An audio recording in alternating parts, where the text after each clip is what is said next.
Hello, good morning and welcome to the United Stand Transfer Daily. All the latest Manchester United transfer news for you with that real fan opinion. And it's the 3Bs today. The 3Bs that you can see at the bottom of the screen there. But I've also got a player that I know we always do the slightly surprise signing player. But this lad, I almost want to bring him into the front because I think he'd be absolutely superb in relation to what we need at United. But I'll be patient and I'll give you that in a few minutes' time. But let's start off then. The three Bales. That'd be nice. One up front, one on the left and one on the right. Bale, Bakayoko and Boateng. Couple been mentioned in the press, and the Bale thing, I want to just put Bale out officially because I want to take a little bit of credit if he actually signs, because we've been mentioning him now for a couple of weeks. I know it's very far-fetched with Bale, but turns 28 in July. As I was saying on the show last night, I remember him, as many of us do, in the Premier League. He was an absolute beast. I still think he can do that. He's not done bad for Real Madrid and Wales since then either.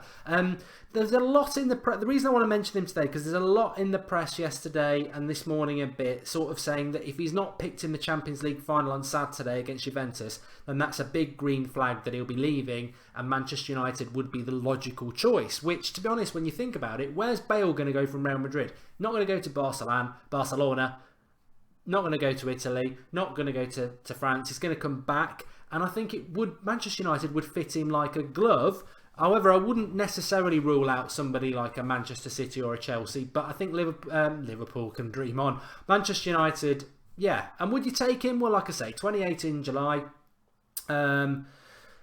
Fantastic player. The only concern I understand is injuries, but if you know, there's a medical, isn't there? If he can pass the medical and you know somebody says he's going to get 50 games a season out of him, then that's fantastic. If he doesn't get through the medical because he can only play 30 games a season, then leave it, because he's going to cost a lot of money, probably at least 80, maybe 100 million pounds. But as I've said to you before, all I can say is this: there's a lot of stuff out there, and a lot of people telling us stuff as well, that Bale leaving Real Madrid this summer is not as far-fetched as some people would predict. Florentino Perez loves Bale, but he's become a bit frustrated with him. Real Madrid spoilt toys. They buy them, they're happy with them, then they see a new toy and they get rid of the old toy. Ronaldo's done fantastically well to stay there as long as he has. But interesting, keep an eye on it. We've spoken about it, you'll remember if it happens. But dush. Bakayoko next. Bakayoko of Monaco. Obviously, Jose Mourinho was in Monaco at the weekend for one day. We were saying last night that we suspect that was to do a deal. Too short to be a holiday. Not a very good cover that it was the Monaco GP and then not stay for that. So Mourinho was there to do business. Whether that business gets done, I would be surprised if it doesn't, but maybe he was trying to get Mbappe. Maybe we're personally going over there to say, come and play for me, and then Mbappe might have said, no, I don't really want to go. So whether he was over there to talk about football or not, I suspect he was, but it doesn't necessarily mean he gets a deal done. But I think it's Fabinho or Mendy or Mbappe. But Bakayoko, apparently Manchester United are going to go all out. This was in the press this morning to stop Chelsea from getting Bakayoko.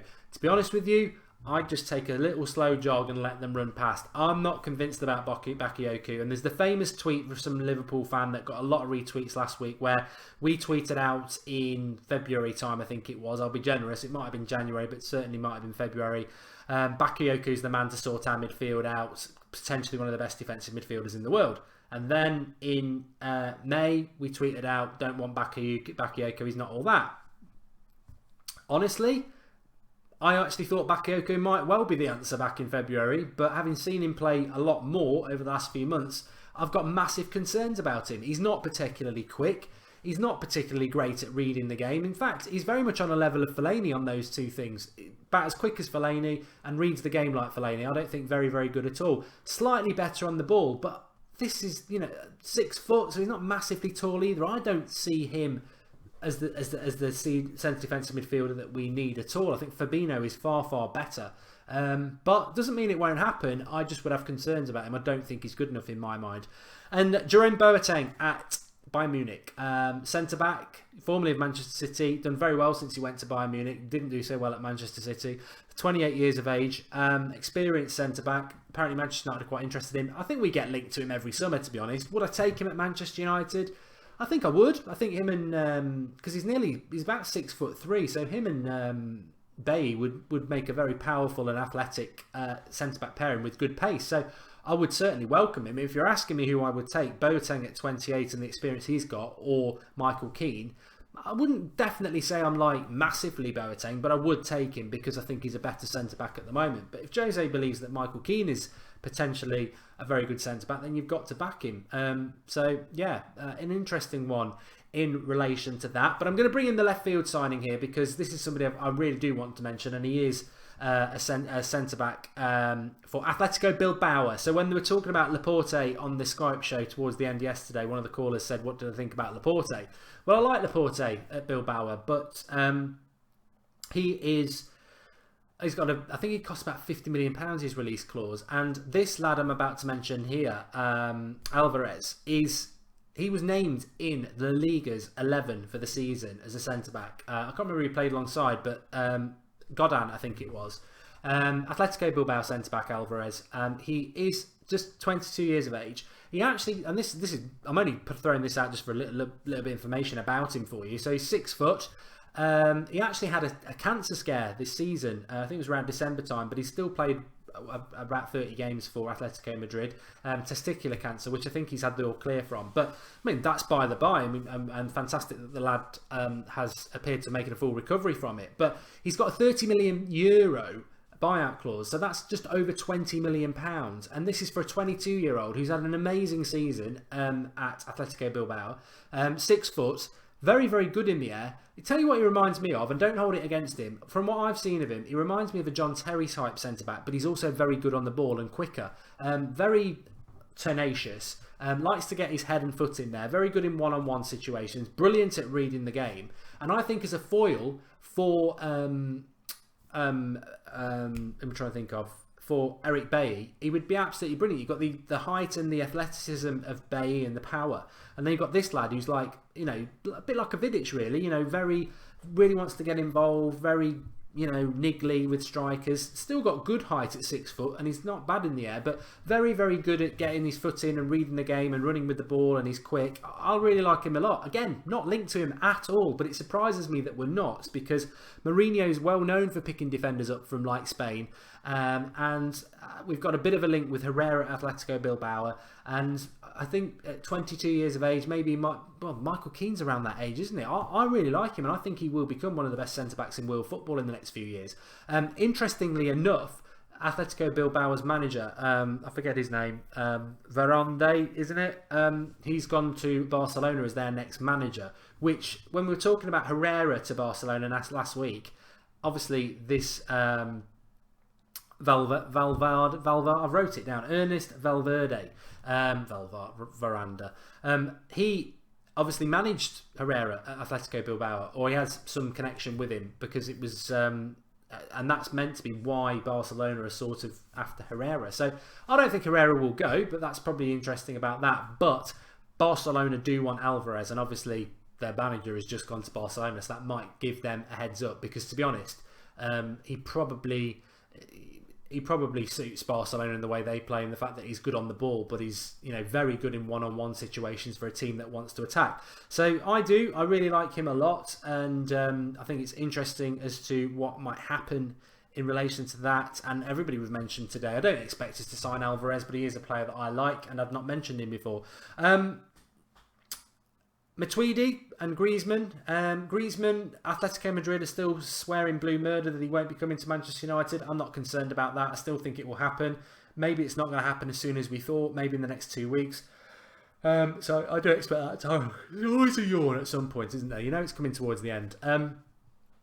I still expect Griezmann to happen. And I'm not taking any notice of Atletico Madrid. The reality is the Griezmann deal is up to Antoine Griezmann, because we'll pay the release clause. So then it's between Griezmann and Manchester United. And if he, like I say, if he bottles that, then what is he looking to do? Because staying at Atletico Madrid is just, it lacks ambition, really. I like Atletico Madrid, but they're never really going to win La Liga again. They're certainly not going to win the Champions League.